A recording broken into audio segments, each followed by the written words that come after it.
ನೋಡ್ರಿ, ಷಡ್ಯಂತ್ರ ಮಾಡಿದವ್ರ ಮೇಲೆ ಇವ್ರು ಚಾರ್ಜ್ ಶೀಟ್ ಹಾಕ್ತಾ ಇಲ್ಲ. ಈ ಧರ್ಮಸ್ಥಳದ SIT ತನಿಖೆನ ಶುರು ಮಾಡಿದ್ದವರು ಅದ ಷಡ್ಯಂತ್ರ ಮಾಡಿದವ್ರನ್ನ ಹಿಡಿಬೇಕಂತ ಮಾಡಿದಂಥ ತನಿಖೆ ಅಲ್ಲದು. ಇವರು ಮಾಡಿದಂಥ ತನಿಖೆ SIT ಶುರು ಮಾಡಿದ್ದು ಧರ್ಮಸ್ಥಳ ಕ್ಷೇತ್ರದ ಮಹಿಮೆಯನ್ನು ಕಡಿಮೆ ಮಾಡಬೇಕು, ಧರ್ಮಸ್ಥಳ ಕ್ಷೇತ್ರದ ಮೇಲೆ ಜನರಿರುವಂಥ ಶ್ರದ್ಧೆಯನ್ನು ಅದನ್ನು ನಾಶ ಮಾಡಬೇಕು, ಧರ್ಮಸ್ಥಳದ ಧರ್ಮಾಧಿಕಾರಿಗಳು ಹಾಗೂ ಅವ್ರ ಕುಟುಂಬದ ಮೇಲೆ ಒಂದು ದೊಡ್ಡ ಗೂಬೆ ಕೂರಿಸ್ಬೇಕು, ಅವ್ರನ್ನ ಇದರಾಗಿ ಇಂಪ್ಲಿಕೇಟ್ ಮಾಡಬೇಕು ಅನ್ನುವಂಥ ಉದ್ದೇಶ ಇಟ್ಕೊಂಡು ಇವರು SIT ಮಾಡಿದರು. ಆದ್ರೆ ಅನಿವಾರ್ಯವಾಗಿ ಈಗ ಬುರ್ಡೆ ಗ್ಯಾಂಗ್ ಸಿಕ್ಕೈತಿ. ಆ ಬುರ್ಡೆ ಗ್ಯಾಂಗ್ ಏನೈತಿ, ಯಾವುದು ಟೂಲ್ಗಳು ಮಾತ್ರ ಅವರು. ಅದ್ರ ಹಿಂದಿರುವಂಥ ಶಕ್ತಿಗಳು ಯಾವುವು? ಈ ಲೆಫ್ಟಿಸ್ಟ್ ಫೋರ್ಸಸ್, ಎಡಪಂಥೀಯ ವಿಚಾರಧಾರೆ ಇರುವಂಥ ಸೆಂಥಿಲ್ ಅಂತೇನು ಹಿಂದೇನು ಮಂಗಳೂರಿನ DC ಇದ್ದ, ಇವತ್ತೇನು ತಮಿಳ್ನಾಡಿನಿಂದ ರಾಜ್ಯಸಭಾ MP ಆಗಿದ್ದಾರೆ. ಕಾಂಗ್ರೆಸ್ಸಿನ ಅತ್ಯಂತ ರಾಹುಲ್ ಗಾಂಧಿಯ ಕ್ಲೋಸ್ ಸರ್ಕಲ್ದಲ್ಲಿ ಇರುವಂಥ ಮನುಷ್ಯ. ಅವರು ಎಲ್ಲ ಇದ್ರ ಹಿಂದೆ ಷಡ್ಯಂತ್ರ ಮಾಡಿದವರು. ಅವ್ರನ್ನೆಲ್ಲ ಇಂಪ್ಲಿಕೇಟ್ ಮಾಡುವಂಥ ಅವಶ್ಯಕತೆ ಇದೆ. ಅವ್ನು ಸೆಂಥಿಲ್ ಯಾರು ಮಾತು ಕೇಳ್ತಾನೆ? ರಾಹುಲ್ ಗಾಂಧಿ ಮಾತು ಕೇಳ್ತಾನೆ. ರಾಹುಲ್ ಗಾಂಧಿ ಯಾರು ಮಾತು ಕೇಳ್ತಾನೆ? ಚರ್ಚ್ಗಳು ಮಾತು ಕೇಳ್ತಾರೆ.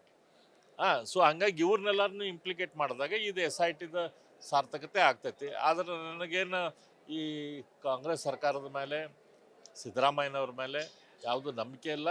ಇದೊಂದು ಸುಮ್ಮನೆ ಹೆಸರಿಗೆ ಒಂದು 6 ಮಂದಿ ಮೇಲೆ ಆ್ಯಕ್ಷನ್ ತೊಗೊಂಡಂಗೆ ಮಾಡಿ ಇದನ್ನು SIT ಮುಗಿಸ್ತಾರೆ.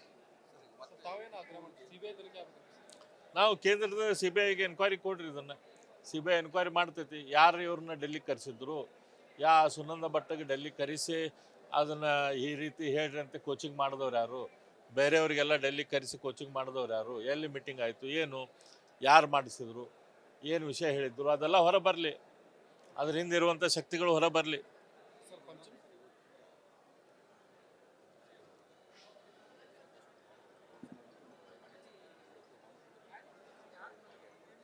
ನಾನು ಕೂಡ ಈಗ ಭಾಗಿಯಾಗ್ತೇನೆ ಇದರಲ್ಲಿ.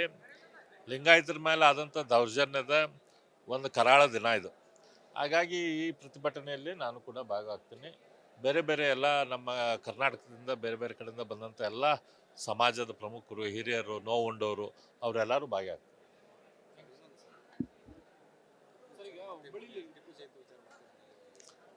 ನೋಡ್ರಿ, ಟಿಪ್ಪು ಜಯಂತಿ ವಿಚಾರ ಬೇಕಂತ ಎಬ್ಸಾಕ ಸಿದ್ದರಾಮಯ್ಯನವರು ಪ್ರಯತ್ನ ಮಾಡ್ತಿದ್ದಾರೆ. ಇವತ್ತು ನಾಯಕತ್ವದ ದೊಡ್ಡ ಗೊಂದಲ ಐತಿ ಇಡೀ ರಾಜ್ಯದಲ್ಲಿ.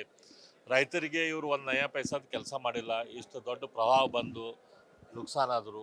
ಇನ್ನೂ ತನಕ ಮೆಕ್ಕೆಜೋಳದ ಖರೀದಿ ಕೇಂದ್ರ ಶುರು ಮಾಡೋಕ್ಕಾಗಿಲ್ಲ. ಇವ್ರ ಕಡೆ ಖರೀದಿ ಮಾಡೋಕ್ಕಾಗ್ತಾ ಇಲ್ಲ. ಈ ರೀತಿ ರೈತರ ಮೇಲೆ ಏನು ಅನ್ಯಾಯ ಆಗೈತಿ. ಕಬ್ಬಿನದಿಗೆ ಒಂದು ಇದು ಕೊಟ್ಟಿಲ್ಲ, ಸೊಲ್ಯೂಷನ್ ಕೊಟ್ಟಿಲ್ಲ ಕಬ್ಬಿನ ಹೋರಾಟಕ್ಕೆ. ಇವನ್ನೆಲ್ಲ ಮುಚ್ಚಿಡಾಕ ಕಾಂಗ್ರೆಸ್ ಪಕ್ಷದಲ್ಲಿ ಏನು ಗೊಂದಲ ಐತಿ, ಸಿದ್ದರಾಮಯ್ಯನವರು DK ಶಿವಕುಮಾರ್ದು ಏನು ಗೊಂದಲ ಐತಿ, ಇದನ್ನೆಲ್ಲ ಮರೆಮಾಚಿಸಾಕ, ಉತ್ತರ ಕರ್ನಾಟಕದ ಬಗ್ಗೆ ಏನು ಕೆಲಸ ಮಾಡಿಲ್ಲ ಅದೆಲ್ಲ ಇದ್ರ ಬಗ್ಗೆ ಚರ್ಚೆ ಆಗ್ದಂಗೆ ನೋಡಾಕ ಇವತ್ತು ಇವ್ರು ಗದ್ದಲ ಮಾಡಾಕ ಈ ರೀತಿ ಇನ್ನೊಮ್ಮೆ ಟಿಪ್ಪು ಜಯಂತಿದು ಹುನ್ನಾರ ಎಬ್ಸಕ್ಕೆ ಪ್ರಯತ್ನ ಮಾಡತ್ತಾರ.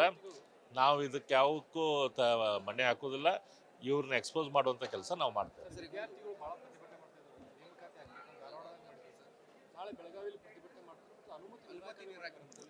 ನೋಡ್ರಿ, ಇದು ಪ್ರಜಾಪ್ರಭುತ್ವದ ದಮನ ಮಾಡುವಂಥ ನೀತಿ. ಇವ್ರ ನಾಯಕ ರಾಹುಲ್ ಗಾಂಧಿ ಮಾತಿಗೆ ಜನ್ಜಿ ಅಂತ ಹೇಳ್ತಾರೆ. ಇವತ್ತು ಇದೇ ನಮ್ಮ ಕರ್ನಾಟಕದ ಜನ್ಜಿ ಇವ್ರಿಗೆ ಪ್ರಶ್ನೆ ಕೇಳತ್ತೈತಿ, ಯಾಕೆ ನೀವು ನೌಕರಿ ತಗೊಳ್ತಾ ಇಲ್ಲ, ಯಾಕೆ ಸರ್ಕಾರಿ ಅಪಾಯಿಂಟ್ಮೆಂಟ್ ಮಾಡ್ತಾ ಇಲ್ಲ. ಕೇಂದ್ರದಿಂದ ಇಷ್ಟು ದೊಡ್ಡ ಪ್ರಮಾಣದ ಅಪಾಯಿಂಟ್ಮೆಂಟ್ಗಳು ನಡೀತಾ ಇದ್ದಾವೆ. 2 ತಿಂಗಳಿಗೊಮ್ಮೆ 3 ತಿಂಗಳಿಗೊಮ್ಮೆ ಸಾವಿರಾರು ಜನ ಇವತ್ತು ಕೇಂದ್ರ ಸರ್ಕಾರದಿಂದ ಆಗ್ತಾ ಇದೆ.